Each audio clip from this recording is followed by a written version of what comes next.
أعوذ بالله من الشيطان الرجيم بسم الله الرحمن الرحيم الحمد لله رب العالمين الرحمن الرحيم مالك يوم الدين إياك نعبد وإياك نستعين اهدنا الصراط المستقيم صراط الذين أنعمت عليهم غير المغضوب عليهم ولا الضالين ما شاء الله لا قوة إلا بالله அல்ஹம்துலில்லா. அல்லாஹ்வுடைய அருளால இன்னைக்கு இந்த வகுப்புல நாம் அனைவருக்கும் பங்கு பெற வாய்ப்பை கொடுத்த அல்லாஹ்வுக்கு நன்றி சொல்லி ஆரம்பிக்கிறேன். சலாமுன் அலைக்கும். வலைக்கும் அஸ்ஸலாம்பா. வலைக்கும் அஸ்ஸலாம். அல்ஹம்துலில்லா.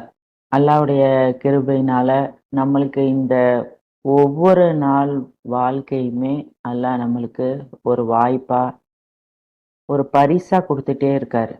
நம்ம நம்மளுடைய இறுதி முடிவை நோக்கி நம்ம நெருங்கி போய்க்கிட்டே இருக்கோம் அப்படிங்கிற கவனத்தோட காலையில எந்திரிச்சதுல இருந்து நைட்டு வரைக்கும் ஒவ்வொரு நம்மளுக்கு கொடுத்துருக்கிற பொருளா இருக்கட்டும், நம்மள செய்யக்கூடிய விஷயங்களா இருக்கட்டும், கடவுள் நம்மளுக்கு அமைச்சு தர சூழ்நிலைகளா இருக்கட்டும், எல்லாமே எதுக்காக அப்படின்னா இந்த உலக வாழ்க்கையை தேடி நம்ம ஓடுறதுக்காக இல்லை. அந்த ஒவ்வொரு சந்தர்ப்பத்திலையும் சூழ்நிலையிலையும் இதை யாரு நம்மளுக்கு அமைச்சு தரா அப்படிங்கிற அந்த நினைவூட்டலா கடவுள் நம்மளுக்கு தொடர்ந்து கொடுத்துக்கிட்டே இருக்காருங்கிற கவனத்தை நம்ம பெற்று அவரை நினைவு கூறணும், அவருக்கு நன்றி சொல்லணும் அப்படிங்கிறதுக்காக தான் அல்லாஹ் நம்மளுக்கு ஒவ்வொரு சந்தர்ப்பத்தையும் ஏற்படுத்தி தரார். ஸோ நம்ம அவரை மறந்துடாம எல்லா சூழ்நிலைகளையும் அவரை நினைவு கூறக்கூடியவங்களா, அவர்கிட்ட பாவ மன்னிப்பு கேட்கக்கூடியவங்களா, இந்த பூமி அல்லாஹ் எப்படி படைச்சு வச்சிருக்காரு. இப்போ நம்ம நம்ம அங்கே நைட்ல இருந்து கேட்டுட்டு இருப்போம், இங்க நான் பகல்ல உட்கார்ந்து கேட்டுட்டு இருக்கேன். ஒரே பூமி, ஆனா நம்ம எப்படி வேற வேற சூழ்நிலைகள்ல வைக்கப்பட்டிருக்கோம் அப்படிங்கறத நினைக்கும் போது அல்லாஹ் எவ்வளோ மகத்தானவரு. அவரால எல்லாமே செய்ய முடியும். ஒரே பூமியை இரவாவும் பகலாவும் அவரால வைக்க முடியும் அப்படின்னு ஒவ்வொன்றையும் நினைக்கும் போது அப்படியே பிரமிப்பா இருக்கு. எப்படிப்பட்ட வல்லமை மிகுந்த ரட்சகரை நம்ம வணங்கிட்டு இருக்கோம் அப்படின்னு அவரை தான் நம்மளுக்கு அவரை ஞாபகப்படுத்திக்கிட்டே இருக்கிறாரு. ஸோ அவரை தொடர்ந்து நினைவு கூறக்கூடியவங்களா, நம்ம செஞ்சுட்டு வந்த பாவத்தை உணர்ந்து மன்னிப்பு கேட்கக்கூடிய மக்களா அல்லாஹ் நம்மளை என்றென்றைக்கும் அருள்பாலிக்கணும். அந்த கவனத்தையும் அவர் தான் நம்மளுக்கு தரணும் அப்படின்னு அல்லாட்ட பிரார்த்தனை பண்ணி நம்ம வகுப்புக்குள்ள போலாம். இன்னைக்கு 3 பேரு பேச போறாங்க. ஜரீன், சர்மிளா, மரியம். யார்ப்பா பேசுறீங்க இன்னைக்கு? ஃபர்ஸ்ட் யார் பேசுறீங்க? அஸ்ஸலாமு அலைக்கும் சிஸ்டர். வலைக்கம் சலாம்பா. அவுது பில்லாஹி மினஷ் ஷைத்தானிர் ரஜீம். பிஸ்மில்லாஹிர் ரஹ்மானிர் ரஹீம். இன்ஷா அல்லாஹ் இன்னைக்கு குரான்ல அல்லாஹ் பொறுமையை பற்றி சொல்லக்கூடிய வசனங்களை பார்க்கலாம் இன்ஷா அல்லாஹ். 16ல் 126, 127. அவுது பில்லாஹி மினஷ் ஷைத்தானிர் ரஜீம். பிஸ்மில்லாஹிர் ரஹ்மானிர் ரஹீம். மேலும் நீங்கள் தண்டித்தால் ஒரு சமமான அளவு தண்டனையை கொண்டே தண்டிக்க வேண்டும். ஆனால் நீங்கள் பழி தீர்ப்பதற்கு பதிலாக பொறுமையை கடைபிடித்தால் பொறுமையோடு இருப்பவர்களுக்கு அதுவே மேலானதாக இருக்கும். நீங்கள் பொறுமையை மேற்கொள்ள வேண்டும்.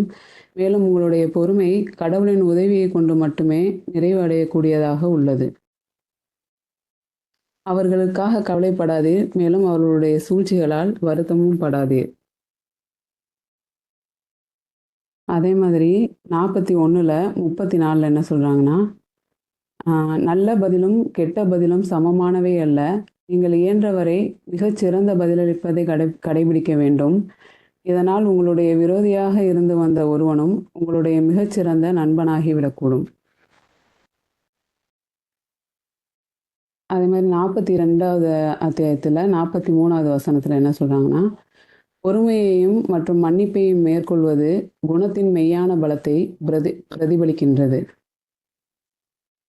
இப்போது நம்ம பொறுமையாக இரு அப்படிங்கிற வார்த்தை நம்மளை நோக்கி எந்தெந்த சந்தர்ப்பத்திலலாம் சொல்லப்படுது அப்படின்னா, நாம் கோவப்படும் போது, அதே மாதிரி நம்மளுக்கு ஏதாவது கஷ்டம் ஏற்படும் போது, நம்ம பதட்டமாகவோ இல்லாட்டி அவசரமாகவோ ஒரு விஷயத்தை செய்யும்போது, இந்த மாதிரி சந்தர்ப்பங்கள்லாம் நம்மளை பார்த்து சொல்லக்கூடிய ஒரு வார்த்தையாக அது இருக்குது.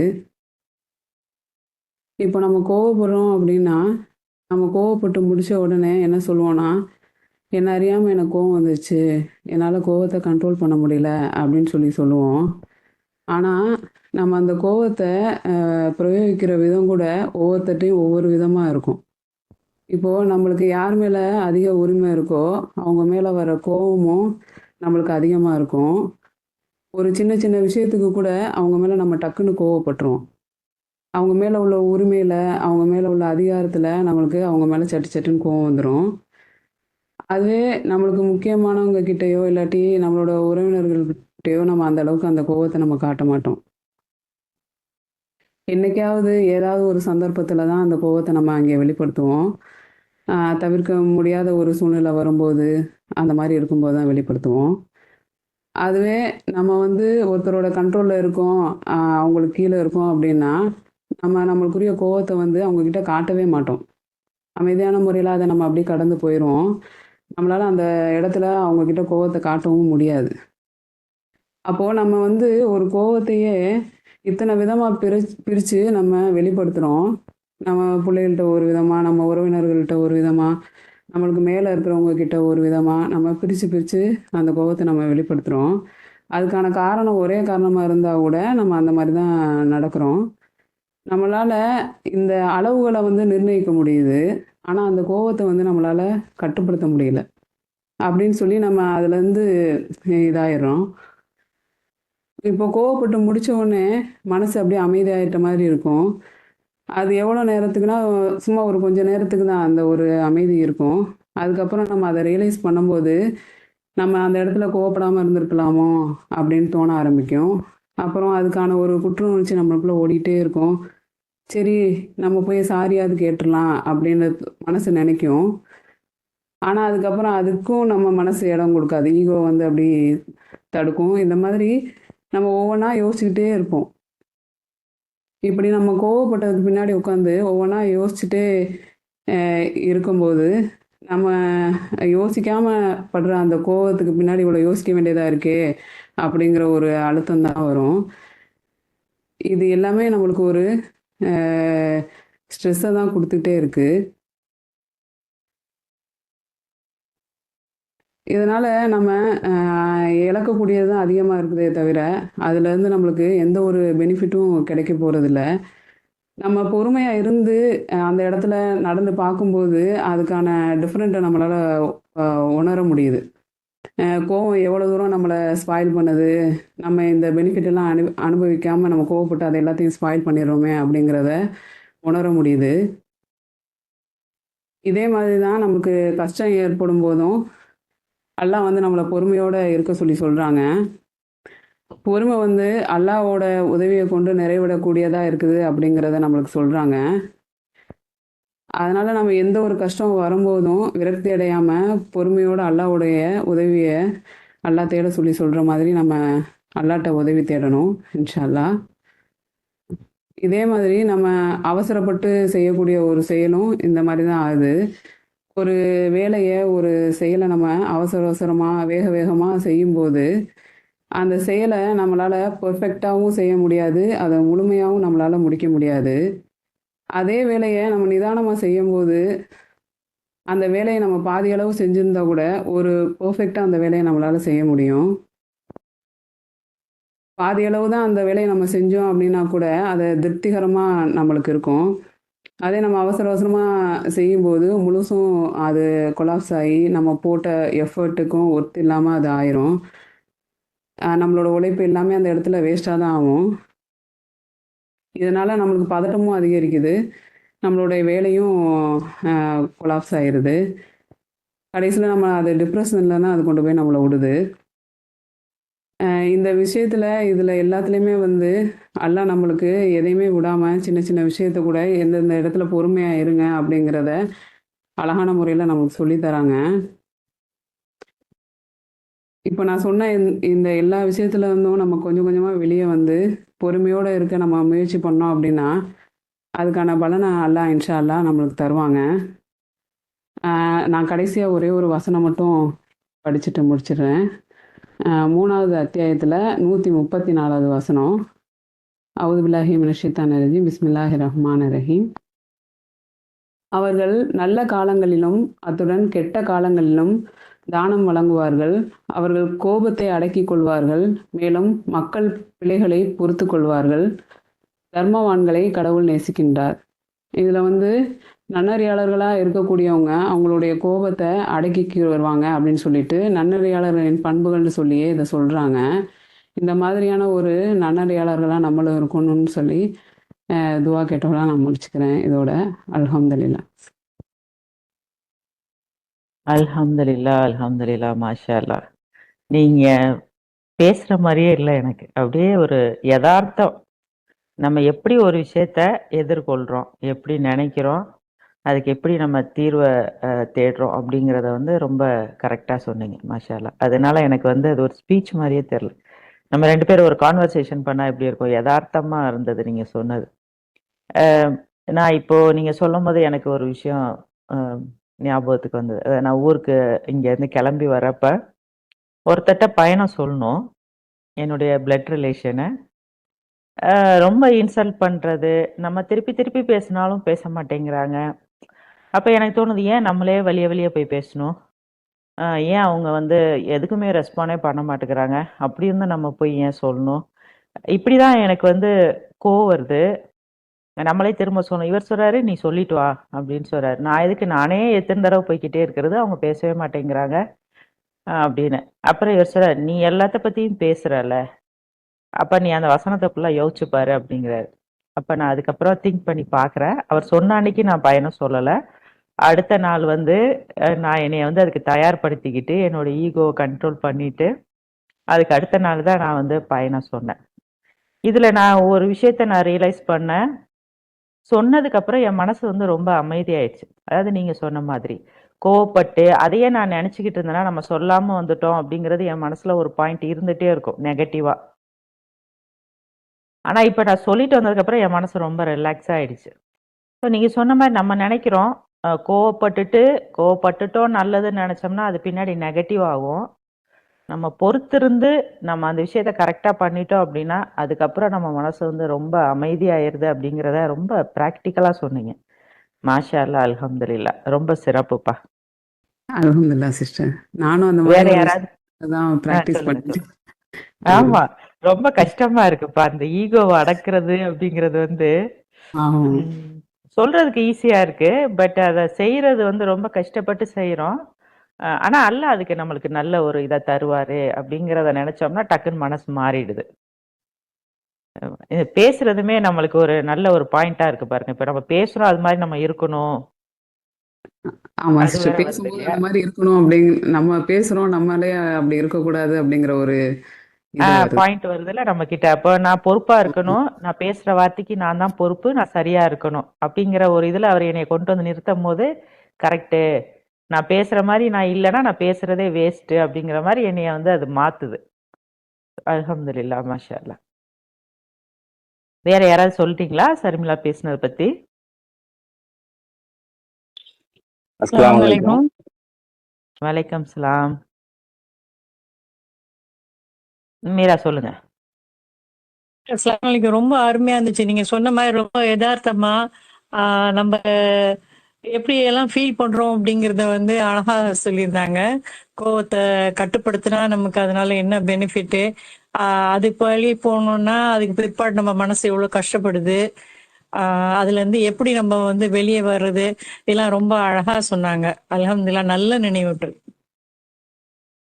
அல்ஹம்துலில்லாஹ். அல்ஹம்துலில்லாஹ். நமீம் பிரதர். அஸ்ஸலாமு அலைக்கும். வலைக்கம் சலாம்.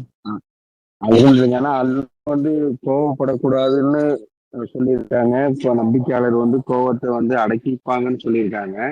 நம்ம ஒரு மெடிக்கல் லைன்ல பார்க்கும்போது நம்ம கோவப்படுறதுனால நம்ம உடம்புக்குள்ள நிறைய கெட்ட ஹார்மோன்ஸ் சுரந்து அதோட அஃபெக்ட் பார்க்கும்போது நம்ம மூளை திங்க் பண்றதை ஸ்டாப் பண்ணோம், நம்ம பிபி அதிகப்படுத்துறோம். அந்த மாதிரி நிறைய ஒன்று ரெண்டு இல்லை, நிறைய நம்ம உடம்புக்குள்ள நம்மளை அறியாமையே வந்து அதை மாட்டிட்டு நம்மளோட திங்கிங்கு எல்லாத்தையும் வந்து அது வந்து ஸ்டாப் பண்ணிடுது. நம்மளே நிறைய டைம் உணர்ந்திருப்போம். நம்ம கோவப்படும் போது நம்மளா அவ்வளோ பெரிய வார்த்தையை சொன்னோம், நம்மளா அந்த கெட்ட வார்த்தையை சொன்னோம் அப்படின்னு சொல்லிட்டு அதுக்கப்புறம் நம்ம திங்க் பண்ணும்போது அதை ரியலைஸ் பண்ண வருது. அதனால வந்து அந்த கோவம் வந்து அது ஒரு நம்மளுக்குள்ளேயே நம்ம ஒரு விஷத்தை ஏத்திக்கிற மாதிரி அது ரொம்ப ஆபத்தானது. அல்ஹம்துலில்லாஹ். சிஸ்டர் நல்லா சிறப்பா சொன்னாங்க. அல்ஹம்துலில்லாஹ். அல்ஹம்துலில்லாஹ், அல்ஹம்துலில்லாஹ். அடுத்து யார் பேசுறீங்க? இல்ல, இந்த தமீம் சொன்னதோட ஒரு விஷயம் என்னன்னா, விவிலியத்துல ஒரு வசனம் இருக்கான், கோபத்தோட இருந்துச்சா நஷ்டத்தோட உட்காருவாங்களாம் அப்படின்னு ஒரு பைபிள் வசனம் இருக்கான். நீ கோபத்தோட ஆமா பை, எழுந்திருந்தால் நம்ம ஆன்மா நஷ்டப்பட தானே செய்யுது. இல்ல, ஆன்மா நஷ்டப்படுறது முக்கியமான ஒண்ணு. இப்ப தமீம் சொன்னார்ல, உடம்புல ஏகப்பட்ட ஏற்படக்கூடிய ஹார்மோன்ஸ், ஹார்மோன்ஸ். உடம்புலயே நிறைய வளர்சிதை மாற்றம், அதாவது மனநிலையில மாற்றம் ஏற்படுதான். ரெண்டுமே நஷ்டமாயிடுது. உடலுக்கும் நஷ்டம், ஆன்மாவுக்கும் நஷ்டம். மன்னிச்சு பொறுத்துக்கிட்டா ரெண்டுமே ஹாப்பியா இருக்கும். ஹாப்பி ஹார்மோன்ஸ் உடம்புல சுரக்க ஆரம்பிச்சிடும். அல்ஹம்துலில்லாஹ். அடுத்து யார் பேசுறீங்க? ஷர்மிளா ஷரீன். சலாம் அலைக்கும். வலைக்கம் சலாம்பா. அல்ஹம்துலில்லா. இன்ஷா அல்லாஹ் இன்னைக்கு நான் பேச போறது பாவத்திற்கு வருந்துதல், ரெப்பண்டன்ஸ் பத்தி. இதுக்கு நிறைய வசனங்கள் இருக்கு குரான்ல. சில வசனங்களை பார்ப்போம். 2:160. பிஸ்மில்லாஹிர் ரஹ்மானிர் ரஹீம். பாவத்திற்காக வருத்தப்பட்டு சீர்திருந்தி மேலும் பிரகடனப்படுத்தி விடுபவர்களை பொறுத்தவரை நான் அவர்களை மீட்டுக் கொள்கின்றேன். நானே மீட்பவன், மிக்க கருணையாளன். 3:89. அதன் பின்னர் வருந்தி மேலும் சீர்திருந்தி கொண்டவர்கள் விலக்களிக்கப்படுகின்றனர். கடவுள் மன்னிப்பவர், மிக்க கருணையாளர். 3:90. எவர்கள் நம்பிக்கை கொண்ட பின்னர் நம்ப மறுத்தலில் மிகவும் ஆழ்ந்து மூழ்கி விடுகின்றனரோ அவர்களுடைய வருந்துதல் அவர்களிடமிருந்து ஏற்றுக்கொள்ளப்பட மாட்டாது. அவர்கள்தான் மெய்யாகவே வழி தவறியவர்களாக இருக்கின்றனர். 4:17. அறியாமையினால் பாவத்தில் விழுந்துவிட்டு பிறகு உடனடியாக அதற்கு பின்னர் வருந்துகின்றவர்களிடமிருந்து பாவத்திற்கான வருந்துதல் கடவுளால் ஏற்றுக்கொள்ளப்படுகின்றது. கடவுள் அவர்களை மீட்டுக் கொள்கின்றார். கடவுள் சர்வமும் அறிந்தவர், ஞானம் மிகுந்தவர். 4:18. தங்களுக்கு மரணம் வருகின்ற வரை பாவங்கள் புரிந்துவிட்டு பின்னர் இப்போது நான் பாவத்திற்காக வருந்துகின்றேன் என்று கூறுபவர்களிடமிருந்து பாவத்திற்கான வருந்துதல் ஏற்றுக்கொள்ளப்பட மாட்டாது. அன்றியும் நம்ப மறுப்பவர்களாகவே மரணித்து விடுகின்றவர்களிடமிருந்து அது ஏற்றுக்கொள்ளப்பட மாட்டாது. இத்தகையவர்களுக்கு வலி நிறைந்ததொரு தண்டனையை நாம் தயார் செய்துள்ளோம். 4:146. பாவத்திற்காக வருந்தி சீர்திருந்தி கடவுளை பற்றி பிடித்து கொண்டு மேலும் தங்களுடைய மார்க்கத்தை கடவுளுக்கு மட்டும் அர்ப்பணித்து கொண்டவர்கள் மட்டுமே நம்பிக்கையாளர்களுடன் கணக்கிடப்படுவார்கள். மகத்தானதொரு பிரதிபலன் கொண்டு நம்பிக்கையாளர்களை கடவுள் ஆசீர்வதிப்பார். பாவத்திற்காக வருத்தப்பட்டு சீர்திருந்துபவர்களை பொறுத்த வரைக்கும் அல்லாஹ் மீட்பவரா இருக்கிறாருன்னு சொல்லியிருக்கு. வருந்தி சீர்திருந்தி கொண்டவர்களை மன்னிக்கின்றவராகவும் அல்லாஹ் இருக்கிறாரு. யாரெல்லாம் நம்பிக்கை கொண்டு பின்னர் நம்ப மறுத்தலில் மிகவும் ஆழ்ந்து மூழ்கி விடுகின்றனரோ அவர்களுடைய வருந்துதல் ஏற்றுக்கொள்ளப்பட மாட்டாது. அறியாமையினால் பாவத்தில் விழுந்துவிட்டு பின்னர் உடனடியாக வருந்துகின்றவர்களிடமிருந்து பாவத்திற்கான வருந்துதல் அல்லாவால் ஏற்றுக்கொள்ளப்படுகின்றது. கடவுள் அவர்களை மீட்டுக் கொள்கின்றார். கடவுள் சர்வமும் அறிந்தவர், ஞானம் மிகுந்தவர். ஒருவருக்கு மரணம் வருகின்ற வரைக்கும் பாவங்கள் புரிஞ்சுவிட்டு அப்புறம் நான் பாவத்திற்காக வருந்துகின்றேன் அப்படின்னு சொல்றவங்க கிட்ட இருந்து பாவத்திற்கான வருந்துதல் ஏற்றுக்கொள்ளப்பட மாட்டாது. நம்ப மறுப்பவர்களாகவே மரணித்து விடுகின்றவர்களிடம் இருந்தும் அது ஏற்றுக்கொள்ளப்பட மாட்டாது. பாவத்திற்காக வருந்தி சீர்திருந்தி கடவுளை பற்றி பிடித்து கொண்டு மேலும் தங்களுடைய மார்க்கத்தை கடவுளுக்கு மட்டுமே அர்ப்பணித்து கொண்டவர்கள் மட்டுமே நம்பிக்கையாளர்களுடன் கணக்கிடப்படுவார்கள். மகத்தானதொரு பிரதிபலன் கொண்டு நம்பிக்கையாளர்களை கடவுள் ஆசீர்வதிப்பார். சூரா 5:39. அவுஸுபில்லாஹி மினஷ் ஷைத்தானிர் ரஜீம். பிஸ்மில்லாஹிர் ரஹ்மானிர் ரஹீம். இந்த குற்றத்தை புரிந்துவிட்ட பின்னர் ஒருவர் பாவத்திற்காக வருந்தி மேலும் சீர்திருந்திக் கொள்வாராயின் கடவுள் அவரை மீட்டுக் கொள்கின்றார். கடவுள் மன்னிப்பவர் மிக்க கருணையாளர். 5-74. கடவுளிடம் பாவத்திற்காக வருந்தி அவருடைய மன்னிப்பை அவர்கள் கேட்க மாட்டார்களா? கடவுள் மன்னிப்பவர் மிக்க கருணையாளர். 6-54. நம்முடைய வெளிப்பாடுகளை நம்புகின்றவர்கள் உம்மிடம் வருகின்ற பொழுது, சலாமுன் அலைக்கும், உங்கள் மீது சாந்தி நிலவுவதாக. உங்களுடைய இரட்சகர் கருணையை தன்னுடைய தனி பண்பாக விதித்துக் கொண்டார். எனவே அறியாமையின் காரணத்தால் உங்களில் எவரேனும் ஒரு வரம்பு மீறலை புரிந்துவிட்டு அத்துடன் அதற்கு பின்னர் பாவத்திற்காக வருந்தி மேலும் சீர்திருந்திக் கொண்டால் அப்போது அவர் மன்னிப்பவர் மிக்க கருணையாளர் என்று நீர் கூற வேண்டும். 7-153. பாவங்களை புரிந்து விட்டவுடன் அதன் பின்னர் பாவத்திற்காக வருந்தி அத்துடன் நம்பிக்கை கொண்டு விட்டவர்களை பொறுத்தவரை உம்முடைய இரட்சகர் இதன் பின்னர் மன்னிப்பவர் மிக்க கருணையாளர். ஒரு குற்றத்தை புரிந்துவிட்டு பின்னர் ஒருவர் பாவத்துக்காக வருந்தி மேலும் சீர்திருந்திக் கொள்வாராயின் கடவுள் அவரை மீட்டுக் கொள்பவராக இருக்கிறாரு. கடவுள் மன்னிப்பவர் மிக்க கருணையாளராக இருக்கிறாரு. கடவுளிடம் பாவத்துக்காக வருந்தி அவருடைய மன்னிப்பை அவர்கள் கேட்க மாட்டார்களா அப்படின்னு அல்லாஹ் கேட்கிறாரு. அறியாமையின் காரணத்தால உங்களால யாராவது ஒரு வரம்பு மீறல புரிஞ்சிட்டீங்கன்னா அதுக்கு பின்னர் பாவத்துக்காக வருந்தி மேலும் சீர்திருந்திக் கொண்டால் அல்லாஹ் மன்னிக்கின்றவராகவும் மிக்க கருணையாளராகவும் இருக்கின்றார் அப்படின்னு இந்த வசனத்துல சொல்லியிருக்கு. அடுத்து 9-11. அவர்கள் பாவத்திற்கு வருந்தி மேலும் சலாத் தொடர்பு தொழுகைகளை கடைபிடித்து மேலும் ஜகாத் கடமையான தர்மத்தை கொடுத்து வந்தால் அப்போது அவர்கள் உங்களுடைய மார்க்க சகோதரர்கள் ஆவார்கள்.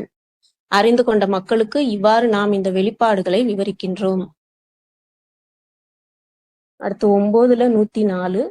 தன்னுடைய அடியார்களின் பாவத்திற்கான வருந்துதலை கடவுள் ஏற்றுக்கொள்கின்றார், தர்மங்களை அங்கீகரிக்கின்றார் என்பதையும் கடவுள் மீட்பவர் மிக்க கருணையாளர் என்பதையும் அவர்கள் புரிந்து கொள்ளவில்லையா? அடுத்து 9-126.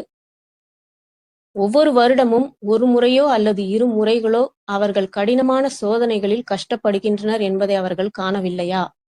ஆயினும் அவர்கள் பாவத்திற்கு வருந்துவதற்கு எப்பொழுதும் தவறிவிடுகின்றனர், மேலும் கவனத்தில் எடுத்துக்கொள்ளவும் தவறிவிடுகின்றனர். அவங்க பாவத்துக்கு வருந்தி மேலும் தொடர்பு தொழுகைகளை கடைபிடித்து மேலும் கடமையான தர்மத்தை கொடுத்து வந்தா அப்போது அவர்கள் உங்களுடைய மார்க்க சகோதரர்கள் ஆவார்கள் அப்படின்னு சொல்லியிருக்கு. தன்னுடைய அடியார்களோட பாவத்திற்கான வருந்துதலை அல்லாஹ் ஏற்றுக்கொள்கின்றார். அப்புறம் ஒவ்வொரு வருஷமும் ஒரு முறையோ அல்லது இருமுறையோ அவங்க கடினமான சோதனைகள்ல கஷ்டப்படுறாங்க, ஏன்னா அவங்க பாவத்துக்கு வருந்துவதற்கு தவறி விடுகின்றனர், மேலும் கவனத்தில் எடுத்துக்கொள்ளவும் தவறி விடுகின்றாங்க அப்படின்னு சொல்லியிருக்கு.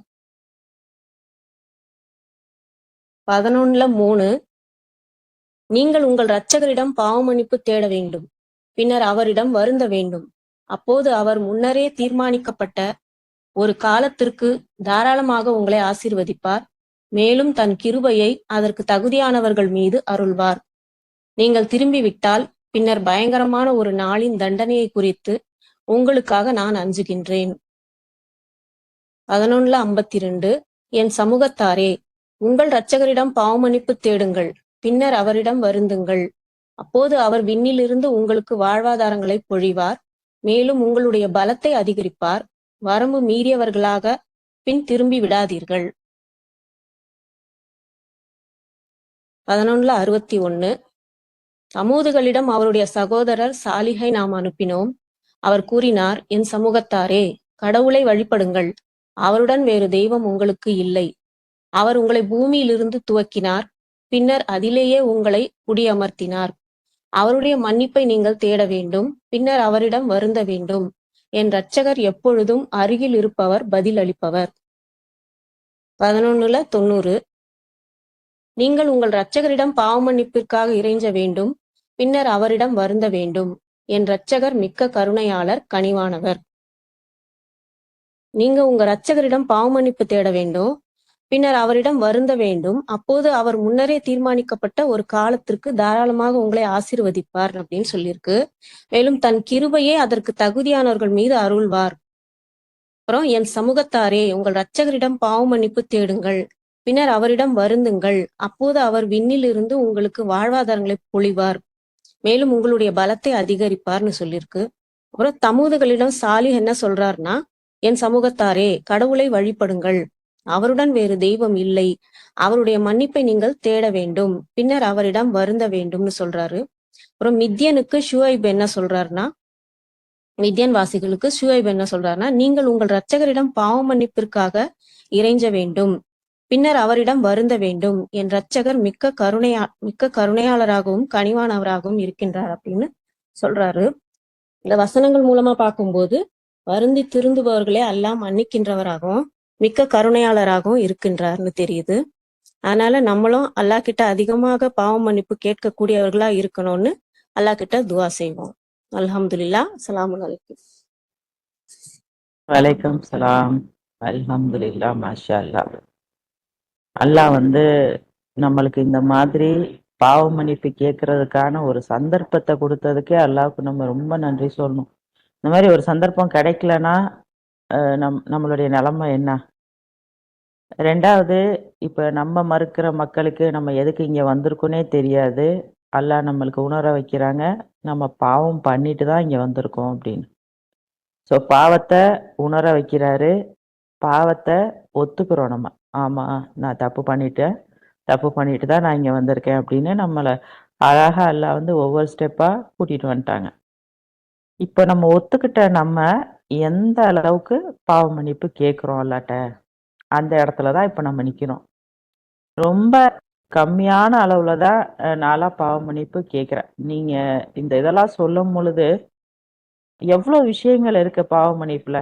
அல்லாஹ் வந்து மன்னிப்பு கேளு மன்னிச்சுறேன், அவ்வளவுதான் அவர் சொல்றாரு. இப்ப கொஞ்சம் முன்னாடி சர்மிளா பேசினப்ப கூட நம்மளுடைய ஈகோ ஒருத்தர் பண்ண தப்ப மன்னிக்கிறதுக்கு எவ்வளவு கஷ்டப்படுது அப்படிங்கிறத சொன்னாங்க இல்லையா? ஸோ நம்ம எவ்வளவு கஷ்டப்படுறோம். நம்மளுடைய இரட்சகர் அழகா சொல்றார், நீ மன்னிப்பு கேளு, நான் மன்னிச்சிடறேன், உன்னுடைய ஸ்லேட்டை நான் கிளீன் பண்றேன் அப்படிங்கிறார். ஆனா நாம தான் அதுக்கு போக மாட்டேங்கிறோம். நான்லாம் அதுக்கு போக மாட்டேங்கிறேன். ரொம்ப குறைந்த அளவு தான் மன்னிப்பு கேட்கிறேன் அப்படிங்கிறது தெரியுது. நம்மளுடைய பாவ மன்னிப்பை நம்ம அதிகப்படுத்தணும் அப்படிங்கிறதா உங்களுடைய அந்த இதுல இருந்து எனக்கு ரொம்ப அதிகமா தாக்கத்தை ஏற்படுத்தினது அதான். அதிகமா பாவ மன்னிப்பு கேட்கணும். அப்படி பாவ மன்னிப்பு கேட்கறதன் மூலமா இன்னொரு பெனிஃபிட் என்னன்னா, அல்லாஹ் வந்து வாழ்வாதாரங்களை அதிகரிக்க செய்யறேன் அப்படிங்கிறாங்க. இங்கிட்டு மன்னிப்பும் கிடைக்குது, இங்கிட்டு வாழ்வாதாரமும் நம்மளுக்கு கிடைக்குது அப்படின்னா அது எவ்வளவு பெரிய பிளஸ்ஸிங் அப்படிங்கிறத நம்ம ஞாபகத்துல வச்சுக்கிறணும். நம்மளுக்கு ஞாபகம் வரப்பமெல்லாம் நம்ம தொடர்ந்து பாவ மன்னிப்பு கேட்டு மீட்டுக்கிறேன்னு சொல்ற அல்லாஹ் கிட்ட நம்மளை வந்து மீட்டுக்கிறதுக்கு நம்ம முயற்சி எடுத்துக்கிட்டே இருக்கணும் அப்படிங்கிற ஒரு சிறப்பான நினைவூட்டல் சிஸ்டர். அல்ஹம்துலில்லாஹ். எல்லா நேரத்திலையும் நம்ம வந்து பாவ மன்னிப்பு கேட்போம் இன்ஷா அல்லாஹ்.